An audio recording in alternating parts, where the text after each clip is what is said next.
Notre liberté d'expression au Canada, est-ce qu'elle est en perte de vitesse? Je crois sincèrement que oui, si les 2 ou 3 projets de loi qui sont en train de passer, c'est passé sous silence. Je ne comprends pas pourquoi que les médias n'en parlent pas plus que ça. Je prends la peine d'en parler, je ne prendrai pas beaucoup de votre temps. Je crois que c'est hyper important d'en tenir compte puis de faire quelque chose là-dessus.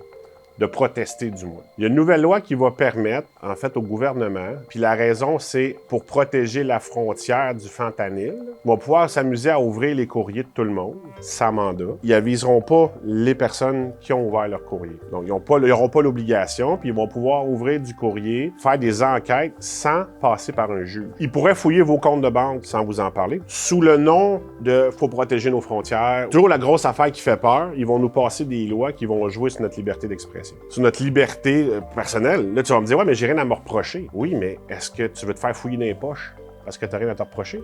Est-ce que tu veux qu'on regarde partout sur tes oreillers ou dans. Là, j'exagère, mais ça va être ça. Là, tu vas me dire, ben non, le gouvernement est responsable. Non, je comprends que je vais loin dans mon raisonnement, mais l'histoire se répète. Puis ça s'est déjà vu partout dans le monde. Si on veut pas que ça nous arrive, il faut faire quelque chose, il faut parler à nos députés, il faut s'exprimer sur quoi qu'on est contre ce type de mesures-là. Si on veut continuer d'être libre, puis de pouvoir dire ce qu'on veut quand ça nous tente, je parle pas de menacer personne, de pouvoir dire ce qu'on veut et nous exprimer sur ce qui se passe, ben, il faut pas laisser un gouvernement passer ce type de loi.